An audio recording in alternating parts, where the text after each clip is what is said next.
All right. Well, welcome everyone to this webinar that will look at the new CARP national survey about drug pricing and access to medicine. I want to welcome you all here on behalf of CARP. For those of you who may not be CARP members, we want you to know that CARP is a national organization that advocates for improved health care, among many other things. We have 325,000 members across the country and 27 active chapters. We play an active role in creating policy and legislation that impacts older Canadians. So for that reason, we're very happy to welcome you.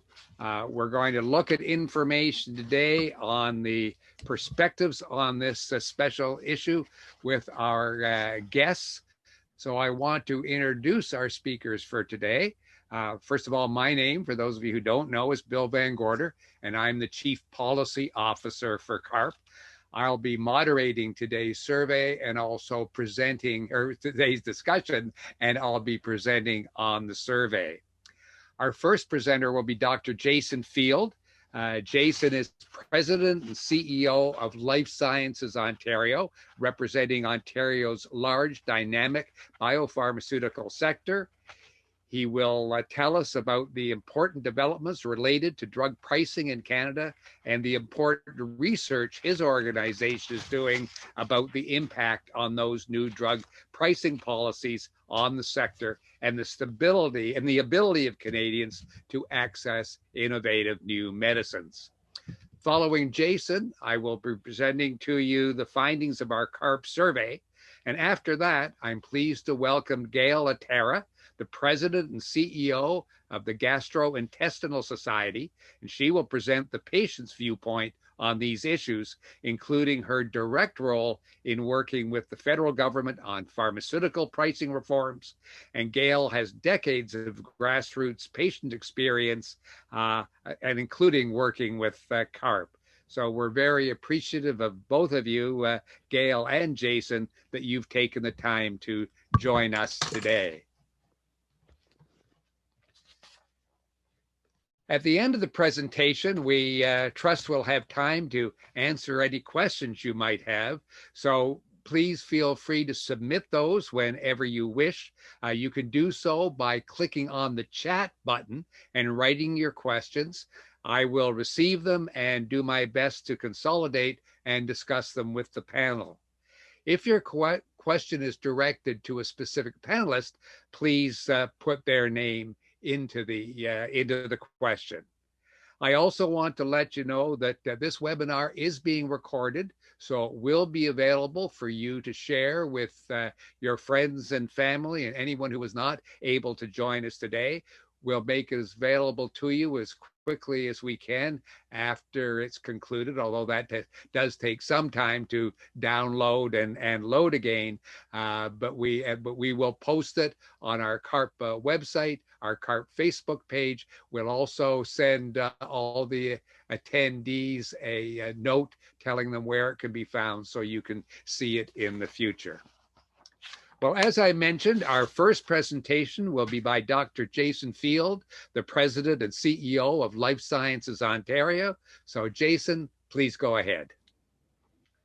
Thank you very much, Bill. First, maybe I'll start with a little bit of a disclosure. As Bill mentioned, LSO is a member-funded, not-for-profit association, and our members do include pharmaceutical companies. However, our membership also includes companies from the medtech, agritech, and industrial biotech sectors. We have small startups, service providers, research and academic institutes, and even student members as well. So I like to say that LSO really represents the entire diverse community and ecosystem of the life sciences sector. And I wanted to start there because it's that perspective and it's that broad representation that really got me engaged early on this issue of the Patent and Medicines Pricing Review Board, or PMPRB, because it's not just about the pharmaceutical sector. It has implications right across Canada's entire life sciences innovation ecosystem and also to everyday Canadians. And so we're going to talk about some of that today. As some background, I'm a research scientist by training. I've worked in the lab making pharmaceutical products, so I know what goes into it. But I've also served as a public servant within the Ontario government. So I have both the perspective of the industry as well as the public sector. And with that context, it shouldn't be any surprise to those of you listening that I'm a huge proponent of evidence-based policymaking.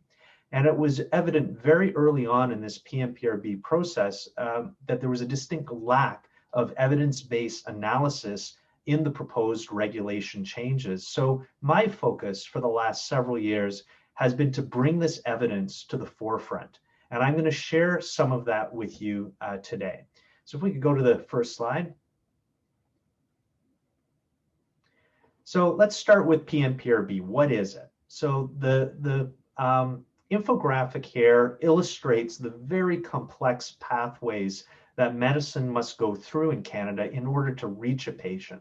So it's not just about being approved by Health Canada for safety and efficacy. In fact, that's just the first step. There are then multiple health technology assessments, various pricing negotiations, and formulary approvals, oftentimes taking more than 2 years before the approved product actually makes it available to the average Canadian patient. Now, the PMPRB serves as the watchdog, so to speak.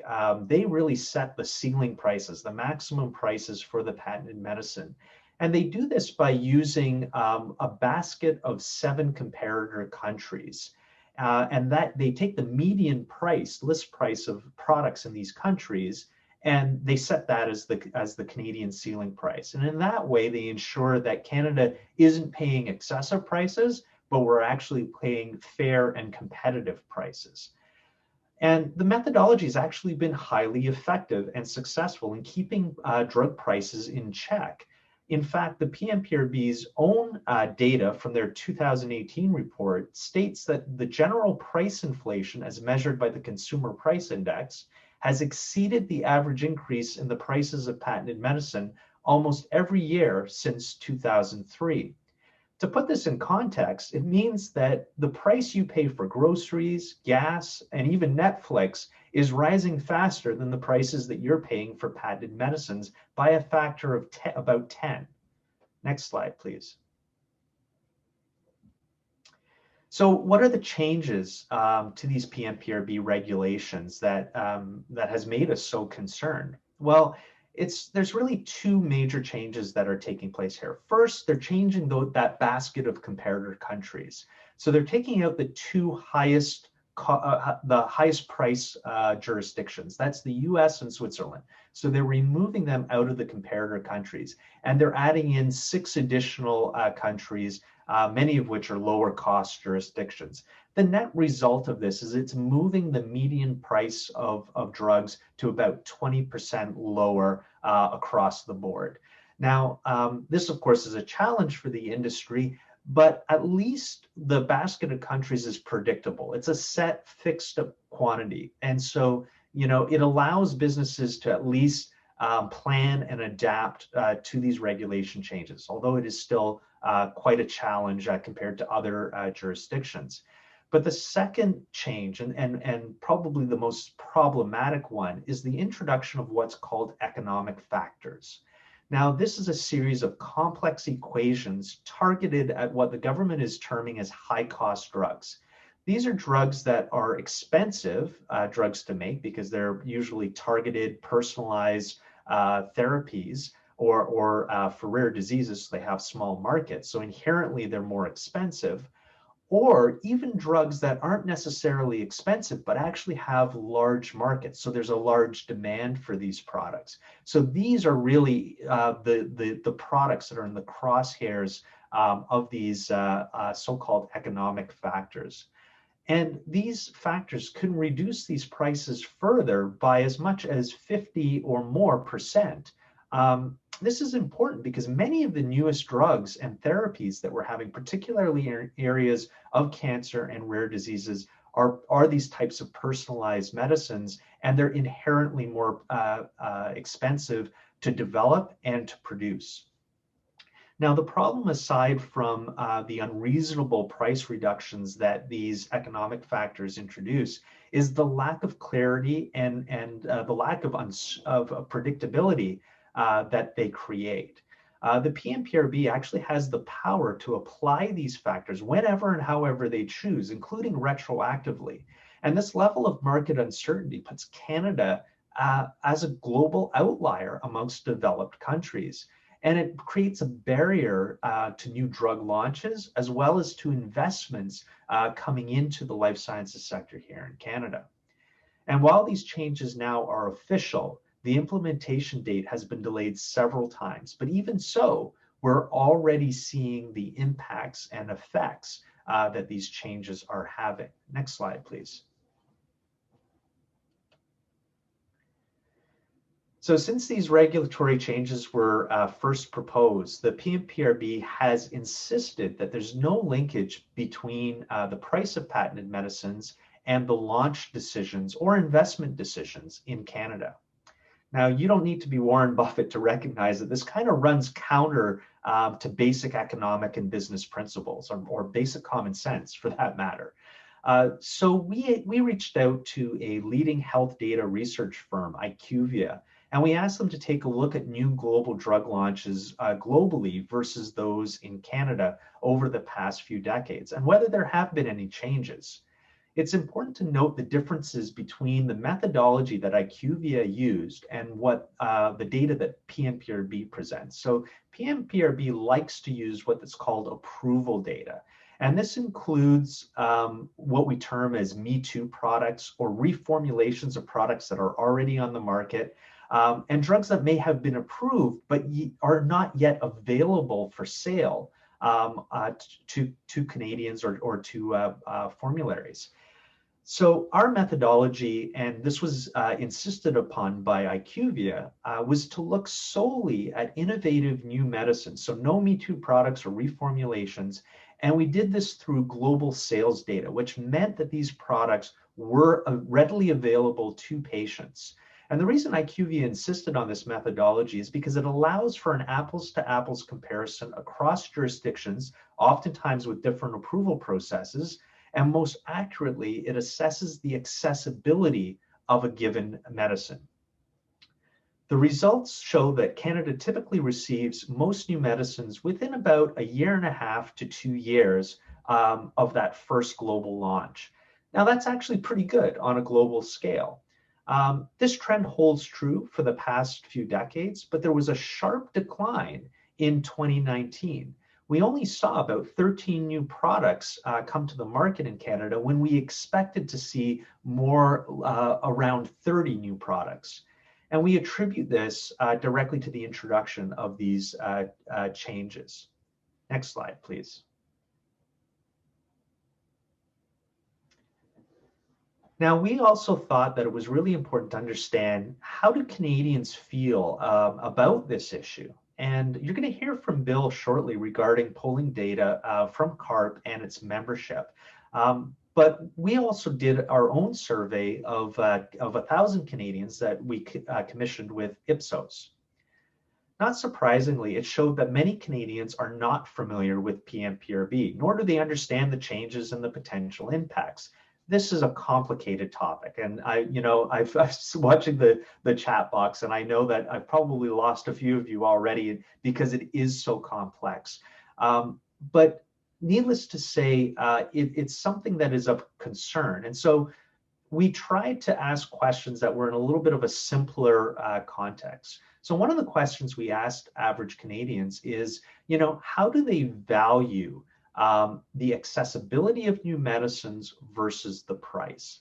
And what we saw from the Ipsos poll was about 2/3 of Canadians say they wouldn't mind paying a little bit more to ensure they had timely access to new medicines and treatments when they need them. And this is really important because this runs counter to what the PMPRB and the federal government and Health Canada are actually doing with these changes to these price regulations.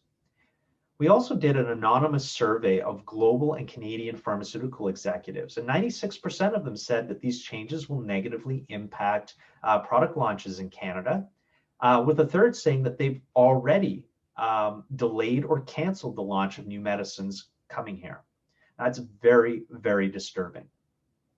90% say that there will be negative repercussions to investments in innovation, employment, and clinical research. As someone that represents the life sciences sector in Ontario, again, this is something that I'm truly concerned about. And in fact, I personally know some of our members who have reduced their headcounts, their employment by up to 30% directly because of these regulations. Next slide, please. So, I want to finish off just by saying, these PNPRB regulations are a bit of a symptom of a broken relationship between the pharmaceutical industry and the federal government. There's been several recent media articles detailing the industry's outreach to Prime Minister Trudeau, only to be rebuffed. The government has been quite obstinate in their assertion that these changes will take place, and they continue to deny that they'll have any impact on drug launches, even though we've seen the data that shows that they're already impacting drug launches. And they also say that they won't have negative impacts to investment. But then, with COVID and the current pandemic situation, the implementation of these regulations have been delayed multiple times. And in fact, the federal government has actually created an exemption to these regulations for COVID vaccines and treatments. Now, this is clearly an indication and an admission by Health Canada that these regulations are indeed a barrier to access to new medicines. Why else would they feel the need to make the exception? But if this is the case, then the question that all Canadians should be asking is, will there be an exception for my cancer therapy or for my new medicine to treat my chronic illness? And unfortunately, that is not built into this plan, if you can call it that, but these regulatory changes. So that's why we're so concerned about this. I hope that gives you an overview of the PNPRB and what it is. I know it is a complex and dense issue, but we will be answering questions. And so with that, I will thank you for your attention, and I'll hand it over to Bill. Well, thank you very much, Jason. And that was really useful background, complicated, but as we go through this, we'll try to continue to simplify it. The impact is already being felt from the new drug pricing rules. We know that, and they aren't even in effect yet. I'd now like to present the high-level results of the CARP survey that we did recently. It was in the context of these concerning developments that Jason outlined about the future of the access to new medicine that caused CARP to undertake the survey last month. And the results have just become available, and we're sharing them with you today. We wanted to understand the perspectives and the experiences of Canadians about the value of medicines and drug pricing so we could contribute to this very important policy discussion with some real data. So first of all, we're very pleased that 33,600 people responded to the survey from all parts of the country. Indeed, we had responses from all the provinces and from the territories, except from Northwest Territories. We had more female respondents than male. And unsurprisingly, since the survey went out to CARP members and those on our mailing list, 83% of the respondents were 65 years or older. 11% were 81 or older, and 15%, by the way, were below the age of 65, our newest older Canadians and very active members of CARP.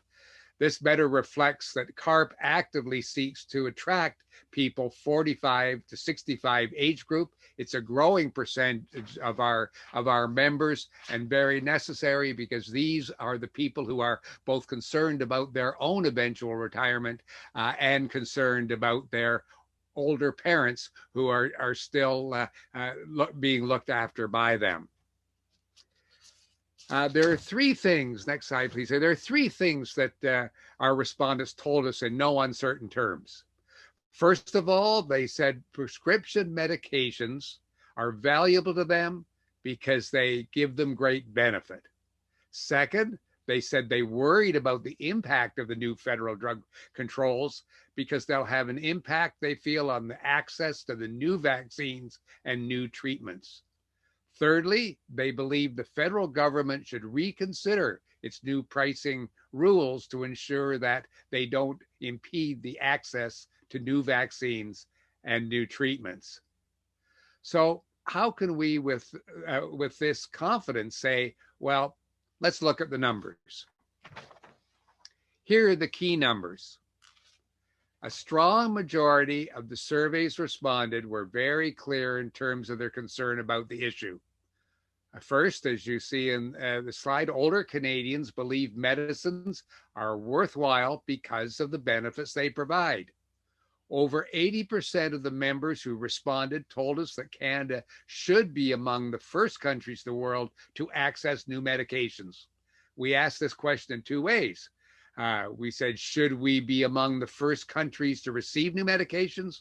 And should medicines come here at the same time as they do other countries? A small minority said that it's more important to lower costs than to access new medicines.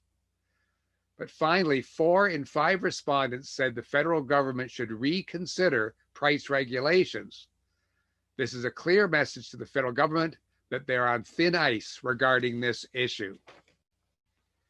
So let's look at another couple of important numbers from the survey.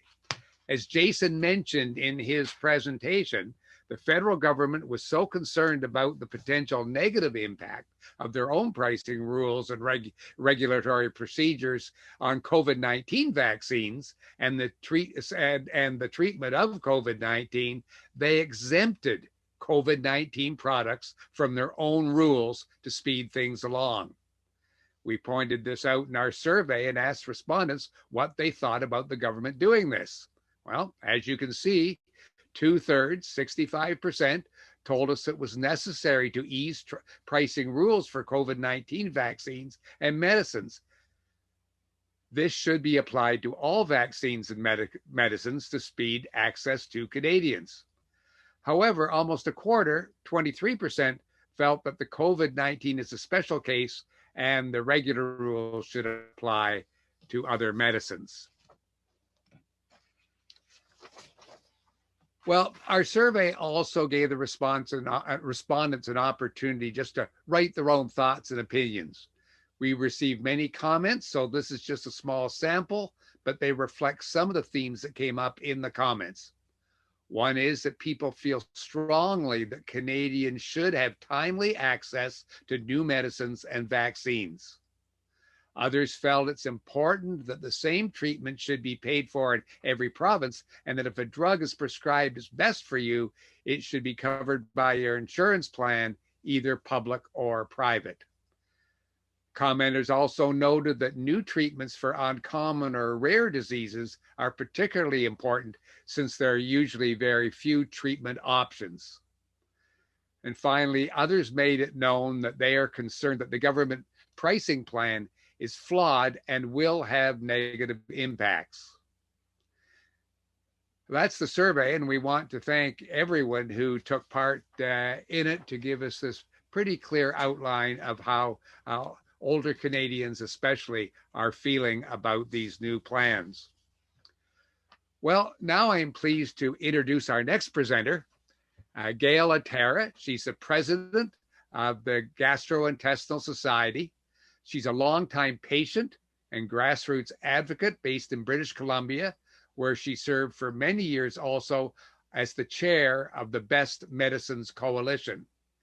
Because of Gail's long work in this field, she was chosen by the federal government to be among the patient representatives on the committee selected to review the proposed changes in the Patent Medicine Price Review Board. Gail's going to tell us a bit about that experience, as well as the overall patient perspective of concerns about the proposed price changes. Gail, thanks for being with us today, and please go ahead.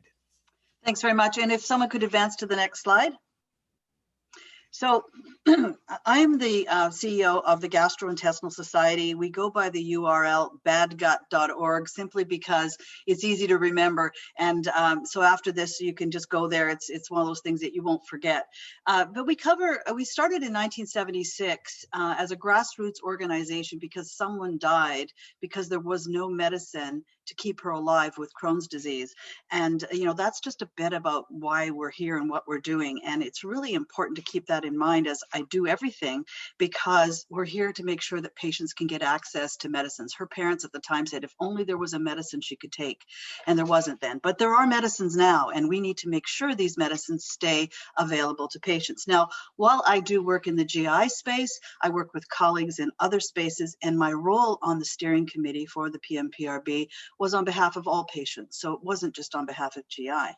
So I'm going to go through a couple of things very simply, is that we do have our impact report available right on, if you just go to badgut.org, it's right there front and center, but it's complex. It's 20 pages long. And from the comments that are already coming up in the chat, I know many of you don't even want to care to look at it. But we have created very simple animations that are going up on our website today, and we're starting a social media campaign in the coming days, so next week primarily. But if you go to the next slide, I want to go over just a couple of quick things. So when you're in the general public, you need to rely on those who are experts in this area who go into this. And I got to tell you, even though I was on the steering committee, there are still things that make my eyes glaze over. And I understand this very well. So I have a lot of empathy for the things that are going on. But it's more about a thing to try to trust what we're doing as patient advocates, because I'm not alone. There were two other patient advocates on the steering committee and we're all of one mindset. And the thing is this: even though we were there on the PMPRB steering committee, we were there as a check mark. There's no question. They didn't listen to the patient input, and they didn't really even care to consider what we put forward. And that's frustrating. And so we're here to tell you what they're not telling you, and what the new guidelines that'll come into force on July 1st are about. So what they will do is they will prevent new innovative medicines from coming to Canada. And that's because our market here is changing. And we used to be a tier 1 country where we were a very favorable market for drugs to come. But now we're bumping down to a 2 or a 3, and then companies will just decide, I'm not going to bring this medicine there because we can't sell it. And, we didn't create this environment for drugs to be in a for-profit world. We're living with this all over the world. Everyone is living with this, and they're managing it in different ways. Canada is the only country in the world that regulates prices with a federal regulator. No other country in the world does it, and it's not doing it very well. So the second thing is it limits our access to support programs and services that pharmaceutical companies supply, because as their budgets are being trimmed, if they're told they have to keep being pushed the price of their drug lower and lower and lower, they have no extra money to be able to fund those programs. But here's where I'm really concerned, is that reducing the number and size of clinical trials. So clinical trials, when they happen in your country, it's a really good thing, because your country is more likely to list, that means to cover, a medicine if a clinical trial has been done in your country, because there is an international agreement called the Declaration of Helsinki. And that is, if a drug company lets you try a medicine on a clinical trial, it then means that they have to provide that medicine to you until such time as your country covers it. Now, if your country's rules are so tight that they'll never cover the drug, what company will put people on clinical trials when they can't get the medicine after? And then the other thing, of course, is just absolutely limiting access to any innovation that's part of a clinical trial. So these are just high-level concerns. So if you could go to the next slide for me. So what we've done is we made it really simple. So these are just little clips of some videos that we've made, just short little animations, and it kind of explains it just at a really, oh, okay, I do that, and I encourage you to look at them. Very soon they will be on our website, but all next week on our social media platforms, we're going to be going into detail about these. But if you could go to the next slide. This is the real key this isn't our group's initiative, but it is the Canadian Organization for Rare Disorders, of which we are a member. But it's really important. They've set up this very simple to use fightforourlives.ca. And so what you can do is you can just go in there. I think you need your email, your first name, and it will find your MP and it will send a letter to the MP for you. But the letter will come up in a little panel and you can edit the letter as you see fit, and you press send and off it goes to your MP so that they can understand that we're not happy with this. And I really encourage you to do it. I did this, I signed up and I sent my letter to my local MP, and I really encourage you to do it. Because even if you don't understand all that complex stuff that we were talking about, I'm talking about, and Jason talked about, I think that it's important to trust the leaders of the patient group, which I am, to say this isn't okay. And down the road, if we don't do this now, if we don't stop it now, in 5 years from now, when you suddenly can't get your medicine for your heart disease or your diabetes or anything that might be affecting you right now, that's a big problem, and we need to take action now. And if we go to my next slide, it's showing our social media platforms, and these are the ones that if you follow these, you will be able to see all those little animations that I just talked about, and you'll be able to follow them on that. Now, the reason that no, I'm sorry, someone else who just put in the chat that those other ones regulate them. Do not do that. In fact, Doug Clark, who's the head of the Patented Medicine Prices Review Board, I have him on record saying Canada is the only country in the world that does it. So whoever has said that in the chat, I just wanted you to know that PMPRB actually says that they are the only regulator in Canada. I mean, in the world, sorry, that regulates drug prices. So I'd like to kind of put this back to the question, though, because I think we'll get the most benefit from doing the question part. So, and if we can go to the next slide, I think it just says that if anybody has questions, then we can all get back on board and actively jump in and come to terms with some of these things that people are asking. Thank you very much, Gail. And your perspective from your long experience as a patient advocate is really valuable and important to focus how this issue hits home to individuals and families so closely. So we are going to kick off with some of the questions. And there was a question earlier on that I'm going to direct Jason to you. Can you tell us about the COVID vaccines and how this relates to the issue? Sure. This is a tricky question, actually, Bill, because I think that when COVID came along, there was already this situation between the pharmaceutical industry and Canada. But immediately the industry set aside and focused directly on delivering vaccines as quickly as they could to populations around the world. And in fact, most of the vaccine manufacturers are delivering these vaccines at a no-profit price in order to get these initial doses around the globe. So, it's from a scientific perspective to the speed at which they develop these vaccines with the new RNA technology is absolutely phenomenal and remarkable. But I think that, we've got to understand that this broken relationship that I talked about with between the industry and the Canadian government was not helpful in terms of the negotiations that have to take place in order to make sure that these vaccines and treatments gain timely access. So we saw that the Canadian government even had to make these exceptions to make sure that these vaccines come. And what we've seen actually is Canada is not faring well, right? I think we're, I forget where we're at now, number 30 or something like that in terms of the delivery of vaccines. So, I think it's I think it's reflective of this relationship, and it's something that we need to fix going forward. Good, thank you. Gail, another question was, this is a difficult subject to understand, but why don't more people know about? Why are so many people on this webinar today learning about this issue for the first time? Well, I think part of the problem is that it's so complex that it's challenging to convey to the average person. But when something like this is going on, and it's kind of in my wheelhouse because I've been the CEO for 25 years. Jason, why do you think there is this misinformation about the costs of drugs, the comparison to other countries, and the reason for pricing? Why are people believing this when we know it's not true? Well, I mean, you take a look at any topic, whether you're talking about anti-vaxxers or Trumpism, I think is a great example, right?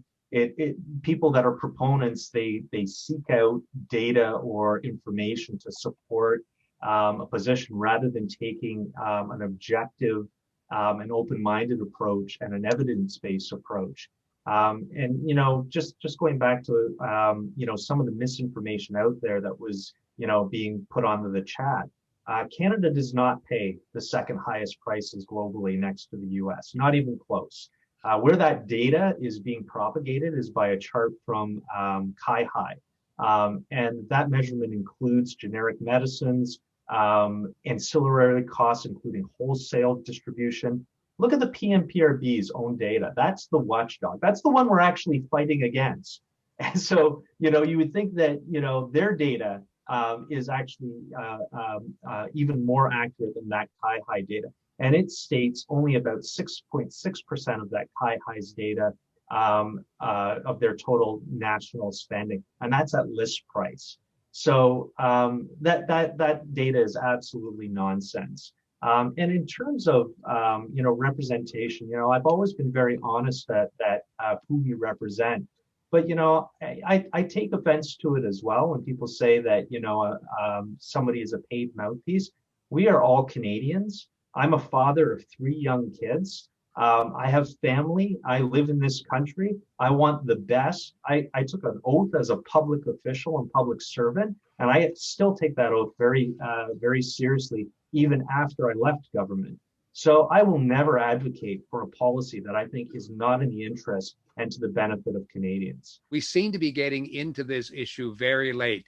The PNPRB delayed decision a couple of times in terms of movement, but why is this happening so late? Why weren't we talking about this a number of years ago? Jason, do you want to take that first and then Gail? Yeah, I think it goes to what we were talking about earlier. It's complicated, right? It's a complex issue, and even for us that are sort of living it and embedded in it, our eyes kind of glaze over when you start talking about qualities and economic factors and these complex regulatory. So it was really the people that were working in the access departments of the pharma companies that first realized it, and it took some time for it to then disseminate in a way that was understandable. I mean, I only got involved with it when I first read the proposed regulations, and it was only because I'm from the industry. I've worked in the industry, so I understand some of the language. But moreover, the fact that I spent time in government, and I can smell bad policy making a mile away, and this stunk to high heaven.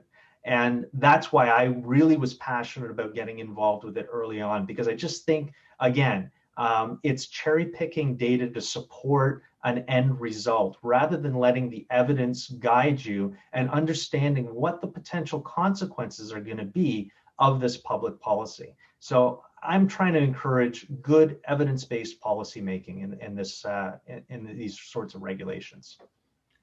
Gail, did you want to respond to that? Sure. Just to say that I think that the reason we didn't know about it is that it was kind of buried in things. Although it was published in the Gazette, it's not something that most Canadians read. And we're involved because as patient groups, we're very involved in access to medications. We need medications to keep our patients well. And we're involved just because I'm involved at all different levels of Health Canada and the Common Drug Review, other things throughout the Canadian drug access process. So that's why we're involved. And, you know, it's not for everybody to know all the details. It's for us to sort of get in there, and those of us who are working in it, if you find a problem and you don't alert others that it's going on, you're kind of remiss. Like I felt that because I was one of the patient representatives, one of 3 on the steering committee, that I had the moral authority and the moral responsibility to share this, because if I don't share it, who's going to? Like, who else cares what patients are doing if the patient reps don't? So that's one of the reasons why it's so important for me to share. Another question is that it seems to be some confusion about whether these new rules will affect all drugs or just new drugs. Yeah, so I commented that in the chat there, is that the reason that it's going to affect everything is that initially the first wave of this, they're using it as a mechanism for new drugs that come to Canada. But they have something, and I describe it in my impact report, called Category 1 drugs. And basically every drug that's out there right now is considered Category 1. So what they're going to do, and they've hired a lot more people, they're going to go back in and they're going to analyze all the current drugs that are available on the market, and they're going to push those prices even lower. And you know, I agree that lower prices is a good thing. So please don't. I don't want to pay more than I need to for a drug. I want to pay fair market value. But when something is saving my life, or prolonging my life, or making my quality of life so much better, it has value. In the same way that my Tide soap gives me better, cleaner laundry, I will buy Tide over no name brand. Sorry, this isn't a plug for Tide, but because it works better, and you buy the stuff, it's natural, it's a consumer thing, you get the thing that works better. That is what we do. And in our medicines, we need to pay for it. Now, I agree that there should be some processes in place that mitigate drug prices. I don't think drug companies should just pay, we should pay drug companies everything they have. I think it's important. But the challenge is with the PMPRB changes, they're stepping on the toes of other parts of bodies that currently exist. For example, there is a thing called Health Technology Assessment. And this is already covered by other bodies in Canada that do this at all different levels. Federally, pan-Canadian, not federal. And then they look at it as individual jurisdictions. But the key thing is that all of these processes are already in place. Back in the day, a drug company would come, negotiate with your private payer or your particular province, and they'd be done. Now there's all these steps along the way that further compound the price, reduce the value, reduce the accessibility, and those processes take years. So a new drug could come to market in another country, perhaps Spain, and then the next thing you know, it's 2 years later before that drug even peeks into the window of Canada to say, can I come in? Like, it's crazy how long it takes. And if you worked in this area and you saw how long it is, you might feel the same frustration level that I do as a patient representative, saying the other people who I know, other places in the world, are getting these things. And it is going to affect generics down the road, even though it is the Patent and Medicine Prices Review Board. So I see all these comments. They're trying to correct me.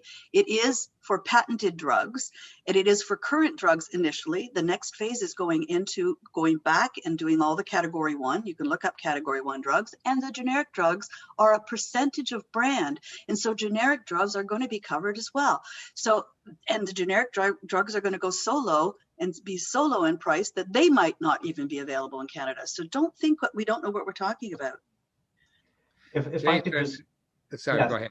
I just wanted to add to Gail's comments here.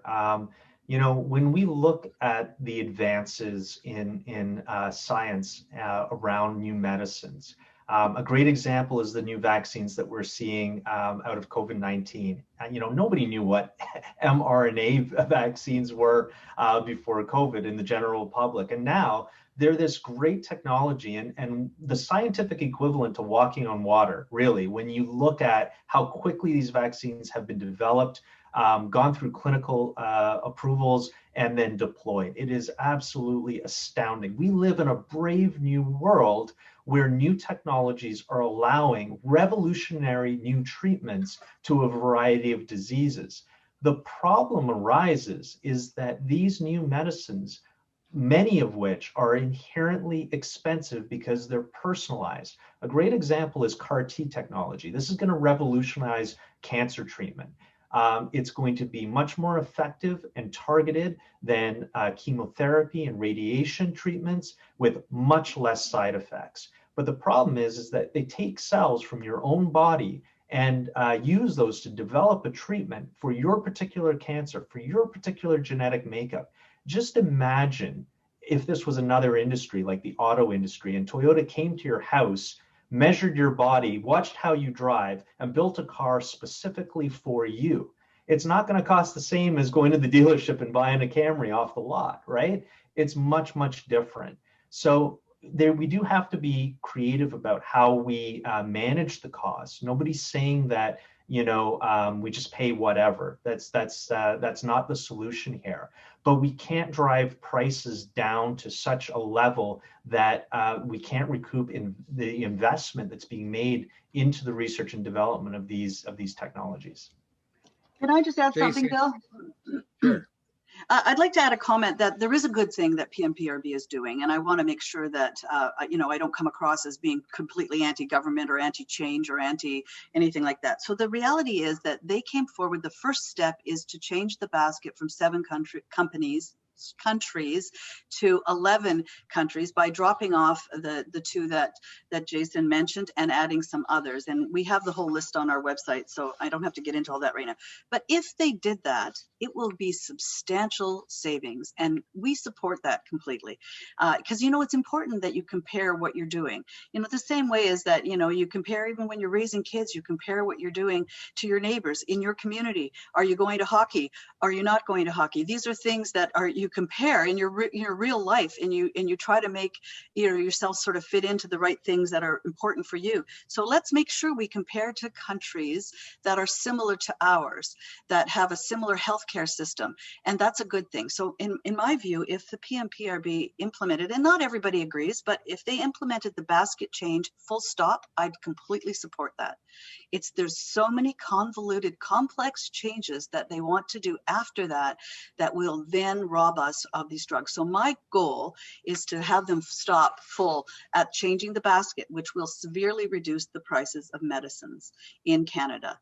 And it will have the effect that they're looking for and save us money. Jason, we've talked a lot about this basket, about USA and Switzerland being pulled from the basket, and others.